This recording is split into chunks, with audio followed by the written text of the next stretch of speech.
My wife got up and spoke in church. We've been part of church families our whole lives but never attended regularly. After her midlife crisis, an affair going back to church became more of a regular thing. My wife would never speak publicly, and especially not in church. She's a private person and doesn't want public attention ever. One of the topics of the sermon was infidelity in the modern world. Talk about instant tension in our pew. I felt the wind suck right out of my lungs when the pastor started talking about it. He didn't know our story. Nobody there did. We purposely picked a church where we didn't know anyone because we wanted a fresh start without judgment from some of the holier-than-thou members. You know the type. My wife is well respected at church. She participates in a lot of activities, gives advice, has taught Sunday school on a moment's notice. She really has tried to become the person she wants to be but in the past failed to be. Personally, church wasn't really my thing, but at the point where we were I figured, what the hell, if anything can help I'll give it a try. The pastor talked about how sin and infidelity can find their way into anyone's lives. He then talked about his own infidelity when he was a younger man. He cried at how he failed his wife. She was there, still married to him, and cried also.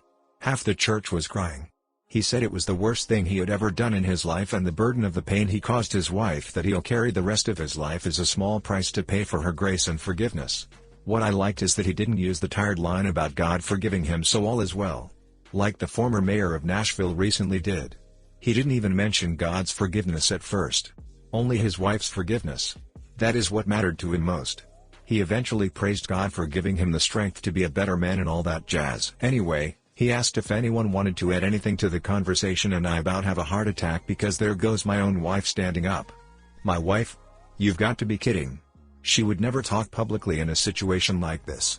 I'm sitting there literally in shock. I look around and every eye is on her. Some are on me because I think they assumed I must have cheated on her. She starts talking, introducing herself and our family to those that might not know us. Our kids are sitting there right next to me. She then unloads everything. I mean everything. How she wasn't happy with herself but mistakenly blamed external parts of her life for this sadness. Her job, her marriage, etc. She blamed everything but herself. She talked about how she always hated cheaters and couldn't believe anyone would do something like that. I'm sitting there still in shock. Like I'm not really there and instead watching this all on a movie screen. I don't know if I even breathed the whole time she was talking. I was blown away. She told how she got where she did. The self-doubt, the anger and resentment over not following some of her dreams from when she was young and instead getting married, having kids, and settling down. She unloaded it all. She pointed at me and said, "This is my husband. Some of you already know him. All he ever did was love me and support me, and I betrayed him in the worst way imaginable. I caused him more pain and suffering than I'll ever know. I don't deserve his grace or forgiveness, and yet here he sits by my side, holding my hand, still being my husband." She went on to say that she knows the pastor's burden. That she accepts as part of her own penance carrying a burden of knowing how badly she hurt me and her family, but is glad that it's there to remind her how badly she screwed up. By the time she was done talking she was crying, I was crying, half the church was crying. It was really something. That's all I can think to say about it.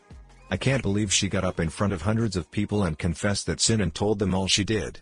She had it made there. Nobody knew. She didn't have to do that. That was a sacrifice on her part, for us, that has really shaken me to the core. We hugged when she sat back down, and I think it was the first real hug where I felt something for her in over 2 years. It melted that iron shield I put around my heart after D-Day. I couldn't let anyone hurt me like that again, so I froze my heart out to anyone/everyone except my kids. Her getting up and telling that story in front of everyone is a game changer. It affected me more than anything else we've done in the last 2+ years. That one act has made more progress for us than the 100+ marriage counseling sessions. We've talked so much since Sunday. She said that the pastor inspired her and she knew she needed to do at least one brave thing in her life. As I would expect, she has already gotten the cold shoulder from some friends from the church. Others, however, some people we didn't even know, have approached us, called us, emailed us, etc. to wish us well and said how inspiring my wife's message was. We're not really devout people, and this whole thing didn't really feel like our religion was the big part of it. Like the pastor's wife, I saw that my forgiveness was more important to my wife than even God's. I know now, for the first time since it happened, that we're going to make it. I still can't believe she did that. I guess to sum it up, it was a good weekend. Hi guys, please like, comment, and subscribe if you enjoyed the video. Such a sad story with such a happy and uplifting ending.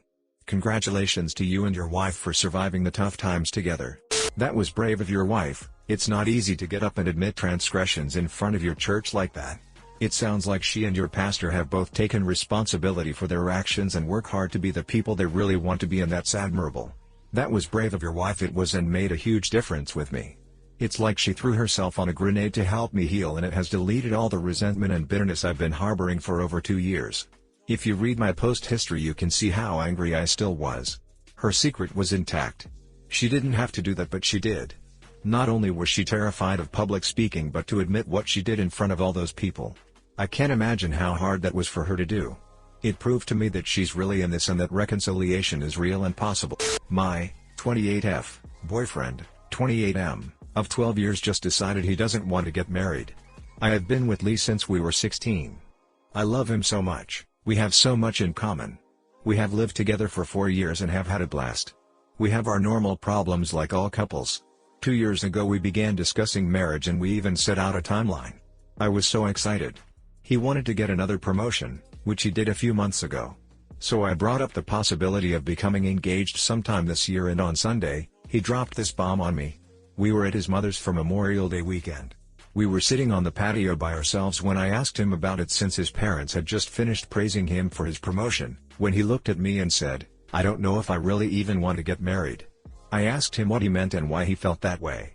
He said, "Why do we have to get married? What would the point be? We are fine where we are." I told him I wanted his name and that being married would be more intimate. H only said, "I don't want to talk about this right now." We drove home yesterday. It was awkwardly silent, and I just looked out the window the entire time. I was really confused and conflicted. He always used to tell me he wanted to marry me and would be proud to call me his wife.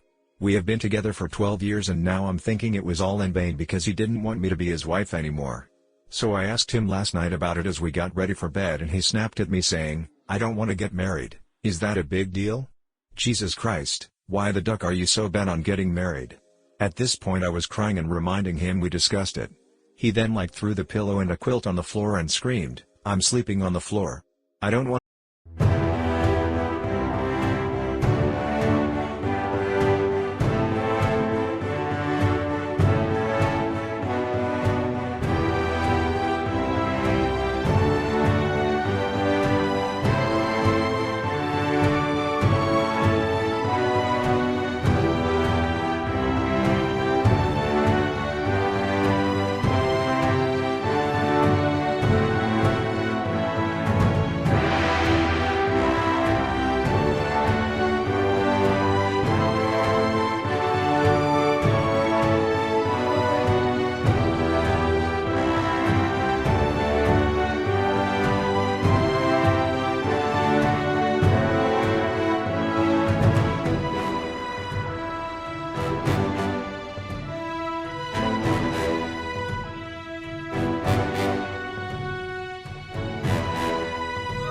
To hear any more about the stupid marriage idea? Plenty of couples function fine without ever getting married. I cried myself to sleep, and he really slept on the floor. When I woke up this morning, he was on the bed, near me, but not touching me. But he got up and got ready for work. I'm off today. We didn't really talk. I have been parked on the sofa all morning sobbing. I called my best friend and had a good cry, and I turned down Lee's offer to get lunch together. I have been with him for 12 years and now he's changing his mind. I feel like I've wasted my entire life with somebody I saw a happy marriage with when he clearly lied and changed his mind. My heart is beyond broken. I don't know what to do. DL, Doctor, been with boyfriend for 12 years, discussed marriage, and now he is changing his mind and doesn't want to get married. Update. My 28F boyfriend, 28M, of 12 years decided he doesn't want to get married. Thank you guys for all of the advice. I took it all to heart. So yesterday, I was watching TV in our room and just online shopping. He was out in the living room on the phone. I'm not sure he was talking to, but Lee and I hadn't really been speaking much since he blew up on me and slept on the floor. He came into the room a little while later and told me we needed to talk. So he sat down and took in a deep breath and began saying how he knew how important it was to me that I got married. But he told me, he was not the person to marry. My heart plummeted at this, and I kept reassuring him that I loved him and wanted to be with him. He told me he couldn't be with me anymore. I asked him why. We had been together for so long, why now? He then told there was somebody else. I was shocked. I felt really sick. I asked him what he was talking about. He said she was a co-worker. I began crying at this point. I couldn't hold it in. I asked him how long. He said half a year or so. I asked him to leave for the night. He packed a bag while I sat on the bed and cried. He kissed my forehead and then he left. I turned the TV back on and surfed the internet, and I tried really hard to make myself feel better. I felt like throwing up. So I got on Facebook and went to Lee's account, but there were no signs of any co-worker that was a girl. I got on his iPad that he left and skimmed through his messages, but nothing was there. I saw a tab that said archived, so I opened it, and I guess it was deleted or hidden messages. I saw a girl's name at the top, so I clicked it. And the first thing that pops up is a picture of her bare watermelons and a message from him underneath saying, "Those are the best watermelons I've ever seen. I want to come on them, baby." Now I was even more sick, but I continued to scroll up. There were over 10 nude photos of her, no pictures on Lee parts, but there were graphic messages. Lots of messages about romance and bondage obsession. So I went to her account but realized her and Lee were not friends. But her privacy settings were low, so I went through her profile pictures. She was really pretty. Blonde hair and blue eyes, like me. She was younger than us, about 22 or 23, but she was a successful girl working in Lee's department at work. I went to her personal information and saw she was listed as in a relationship with some other guy. They had been in a relationship for the past 3 years. Now I was entirely shocked. I deactivated his Facebook account and installed the app on his iPad so I wouldn't continue to open Pandora's box and make myself upset. I made myself some food and thought about my next step. We were over, I was sure of that. After I finished eating, I began packing all of his poop up in boxes from our last move.